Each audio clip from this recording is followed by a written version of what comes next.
sejahtera bagi kita semua. Perkenalkan, nama saya Roma Lilis Nenggolan SEMAK, peserta Latsar CPNS Pemerintah Kabupaten Serdang Bedagai, Angkatan ke-23, Kelompok 3 dengan nomor absen 27. Pengampu materi, Ibu Yang Nurmalia, SST MKes. Lembaga Penyelenggara Diklat BPSDM Provinsi Sumatera Utara. Di sini saya akan memaparkan core value ASN berakhlak dengan berorientasi pelayanan, accountable, kompeten, harmonis, loyal, adaptif, dan kolaboratif. Pada video kali ini, saya akan membahas poin kompeten. Kompeten, terus belajar dan mengembangkan kapabilitas. Latar belakang mengapa ASN harus kompeten. Pertama, faktor dunia VUCA. Kedua, disrupsi teknologi. Dan ketiga, kebijakan pembangunan nasional. Perilaku aspek kompeten. Pertama, meningkatkan kompetensi diri untuk menjawab tantangan yang selalu berubah. Kedua, membantu orang lain belajar. Ketiga, melaksanakan tugas dengan kualitas terbaik. Dalam konteks ASN, kompetensi adalah deskripsi pengetahuan, keterampilan, dan perilaku yang diperlukan dalam melaksanakan tugas jabatan atau yang tertulis dalam pasal 1 Permen.Pan RB nomor 38 tahun 2017. Dan kompetensi menjadi faktor penting untuk menjadikan pegawai profesional dan kompetitif.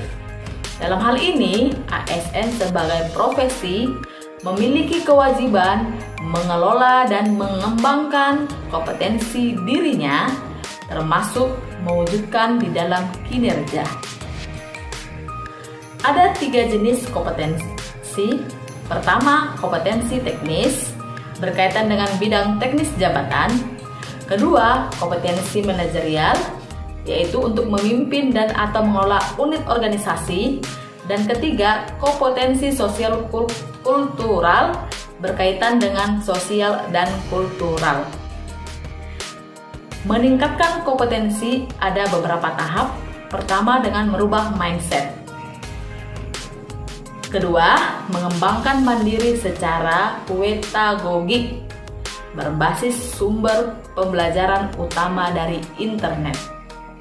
Ketiga, memanfaatkan sumber keahlian pakar atau konsultan yang mungkin dimiliki unit kerja atau instansi tempat kita bekerja atau tempat lain.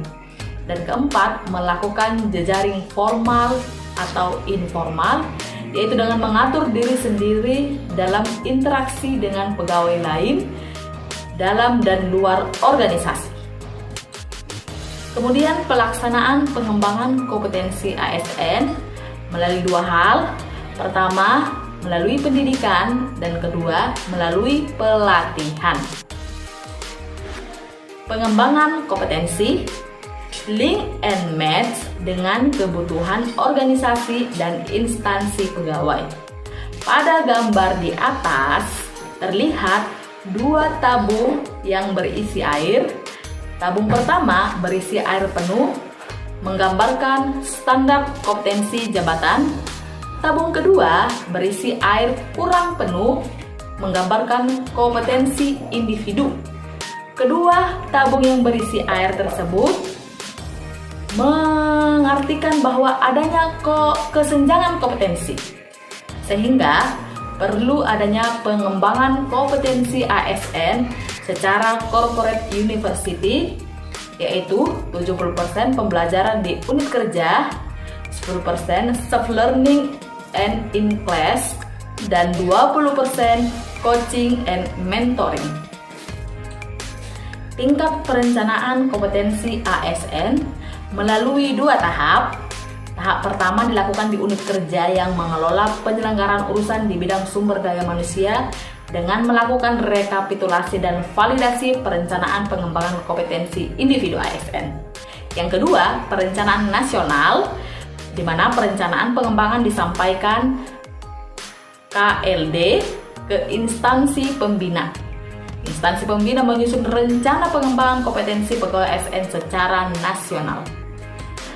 Kesimpulan, pokok-pokok dan penerapan perilaku pengembangan kompetensi yaitu tantangan lingkungan strategis, kebijakan pengembangan aparatur, kebijakan dan program pengembangan kompetensi, dan perilaku kompeten.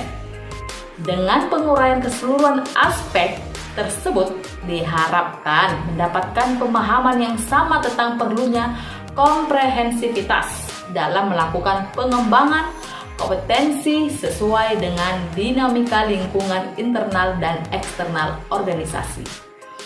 Terwujudnya pemerintah yang unggul dan kompetitif yang diperlukan dalam era global amat dinamis dan kompetitif, sejalan perubahan lingkungan strategis dan teknologi yang berubah-ubah dengan cepat. Terima kasih. Berikut contoh implementasi ASN berakhlak pada poin kompeten di unit kerja Badan Pengelola Keuangan dan Aset Pemerintah Kabupaten Serdang Bedagai.